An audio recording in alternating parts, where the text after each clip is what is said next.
Hello everyone, I will teach you mathematics class 11th। आज हम इसमें पढ़ेंगे सेट्स क्या होते हैं, उसके एग्जांपल देखेंगे। सेट को कैसे डिफाइन किया जाता है, कैसे लिखा जाता है, इन सब के बारे में हम डिस्कस करेंगे। जैसे देखिए कि यहाँ पे क्या दिया है, सेट दिया है। ये जो सेट है ये क्या होते हैं, ये set is a well defined collection of object. क्या होता है कि किसी ऑब्जेक्ट का जो वेल डिफाइंड कलेक्शन क्या होता है, किसी ऑब्जेक्ट में कलेक्शन होता है, ठीक है, मतलब वो कनेक्ट होते हैं एक दूसरे से, उसे ही हम क्या बोलेंगे, सेट्स बोलेंगे। यानी कि a set is a well defined collection of object. जैसे कि 1 3 5 7 9, यहाँ पे हम देखेंगे ये प्राइम नंबर है।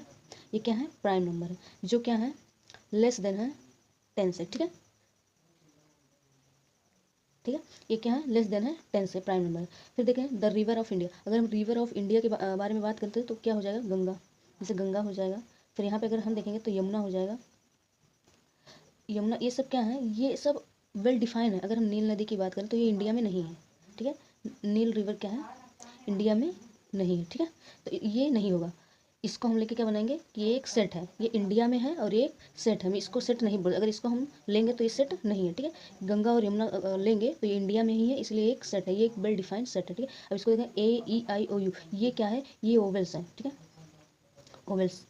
ये वॉवेल्स हैं अल्फ़ाबेट्स में, ठीक है। अब यहाँ पे देखिए ये 210 है, जो ये इसका फैक्टर क्या है, 2 3 5 7, एक प्राइम फैक्टर है, जो क्या है, कनेक्टेड है, ठीक है, एक दूसरे से क्या कनेक्टेड है, प्राइम नंबर। फिर यहाँ पे देखेंगे x square minus 5x plus 6x equal to 0। यहाँ पे जो x की वैल्यू आएगी वो आएगी x इक्वल टू 2 3, जो इसका क्या है, एक फैक्टर है, ठीक है। यानी x square plus 5x minus 5x plus 6। यहाँ पे हम इसका फैक्टर करेंगे 2x plus 3x plus 6, x common लेंगे x माइनस 2 प्लस 3 कॉमन करेंगे x प्लस, सॉरी माइनस यहाँ पे रहेगा x माइनस 2। तो यहाँ पे जो वैल्यू आएगी वो 2 आएगी और 3 आएगी, यहाँ पे माइनस होगा, ठीक है। तो एक वेल डिफाइंड कलेक्शन है, इससे is a well defined collection of object. अब यहाँ पे कुछ एग्जांपल है, जैसे कि एन एक ये सिंबल्स के द्वारा रिप्रेजेंट किए गए हैं। जैसे कि एन क्या होता है, the set of natural numbers.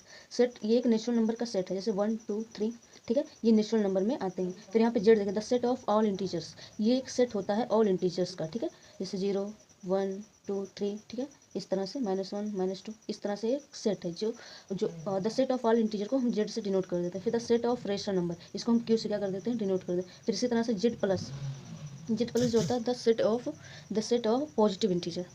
The set of positive integer मतलब एक पॉजिटिव इंटीजर है।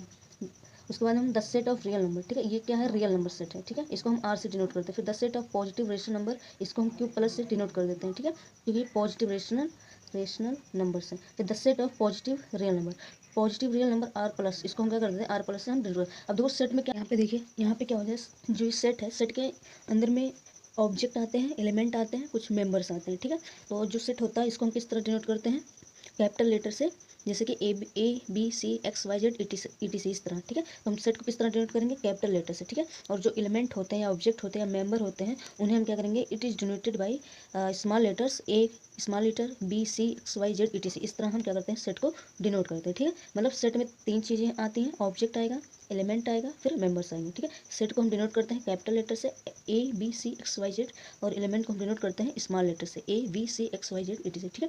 अब क्या हो जाएगा, हम जो सेट को किस तरह हम रिप्रेजेंट करते हैं, इस चीज़ के अंदर हम जो रिप्रेजेंट होता है, सॉरी, सेट को हम 2 तरीके से रिप्रेजेंट करते हैं। पहला है रोस्टर या फिर टेबुलर फॉर्म, और दूसरा है सेट बिल्डर फॉर्म, ठीक है। जो रोस्टर या टेबुलर फॉर्म होता है उसको हम क्या करेंगे, इसको इस तरह से हम इसका ब्रेक कर देंगे, ठीक है।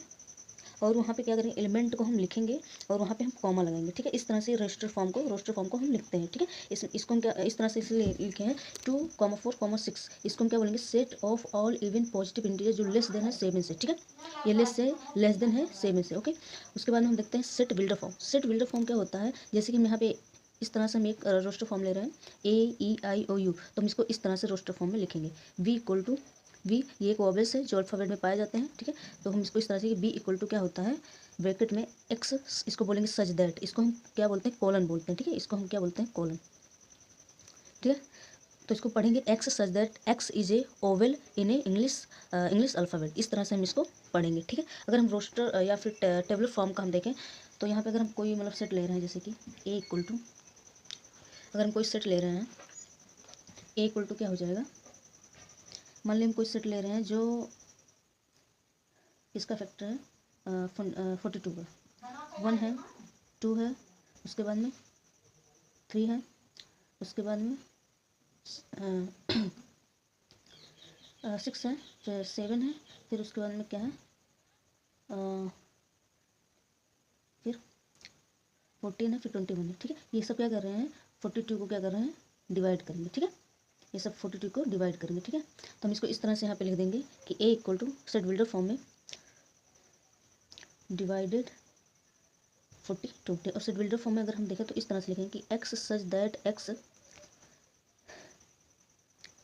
इज ए डिवाइडेड 42, ठीक है। इस तरह से हम क्या कर देंगे, सेट बिल्डर फॉर्म में सेट बिल्डर फॉर्म में हम एक स्टेटमेंट की तरह हम लिख देते हैं कॉलम लगा के, और जो रोस्टर फॉर्म होता है वहाँ पे क्या होता है, वहाँ पे होता है कॉमा होता है, वहाँ पे ब्रैकेट्स लगाए जाते हैं, वहाँ पे बस एक करेक्टरिस्टिक नहीं बताया गया होता है, लेकिन सेट बिल्डर में एक करेक्टरिस्टिक बताया गया होता है। जैसे कि यहाँ बता दिया गया है कि एक ओवेल्स है जो इंग्लिश अल्फ़ाबेट में दिया हुआ है, ठीक है। यहाँ पर भी बता दिया गया है कि क्या है कि एक्स सच दैट एक्स क्या है, इसे डिवाइड कर रहा है किसको, 42 को, ठीक है। अब हम कुछ एग्जाम्पल को देखते हैं, जैसे कि हेलो दोस्तों, जैसा कि मैंने वो वीडियो बनाया रिकॉर्ड नहीं हुआ तो मैं इस तरह समझा देती हूँ। इससे पहला जो क्वेश्चन था, write the solution set of the equation x square plus x minus 2 equal to 0, इसको हमको लिखना था रोस्टर फॉर्म में। तो हम इसका कर दिए, इस इक्वेशन का फैक्टर निकाले तो जो एक्स की वैल्यू आई वो 1 और कॉमा -2 है, ठीक है। तो जो इसको हम जो लिखेंगे रोस्टर फॉर्म में तो इस तरह से लिख देंगे 1 कॉमा -2, ठीक है। अब आते हैं हम right the set in A set builder form, ठीक है। तो जो हम सेट बिल्डर फॉर्म है यहाँ पे अगर हम ध्यान से देखें, अगर इसको हम इमेजिन करें तो ये 1 का स्क्वायर है, ये 2 का स्क्वायर है, ये 3 का स्क्वायर है, 4 का, 5 का से सो ऑन हम देखते चले जाएंगे, ठीक है। तो हम अगर इसको हम सेट बिल्डर फॉर्म में लिखेंगे तो इस तरह से लिखेंगे x such that x is a square of natural number, ठीक है। इसको इस तरह से और भी लिख सकते हैं कि x such that x equal to n square, जो एक्स क्या कर रहा है, बिलोंग कर रहा है एन में, ठीक है। इसका मतलब क्या होता है, बिलोंग टू, ठीक है, बिलोंग्स टू, ठीक है। या फिर इसको एक चीज़ और बोलते हैं एप्सिलॉन, ठीक है, एप्सिलॉन, ठीक है, लेकिन बिलोंग टू ज़्यादा यूज होता है, ठीक है। तो क्या हो जाएगा, x such that x equal to n square, x belongs to n, ठीक है। ये जो इसका अगर हम स्क्वायर कर रहे हैं, अगर कोई वैल्यू हम स्क्वायर करें तो वो इस तरह से आ रहा है, और जो ये है इसमें एन में बिलोंग कर रहा है, ठीक है। सो अब वीडियो अगर अच्छी लगी हो तो वीडियो को लाइक शेयर और सब्सक्राइब जरूर करें। Thank you.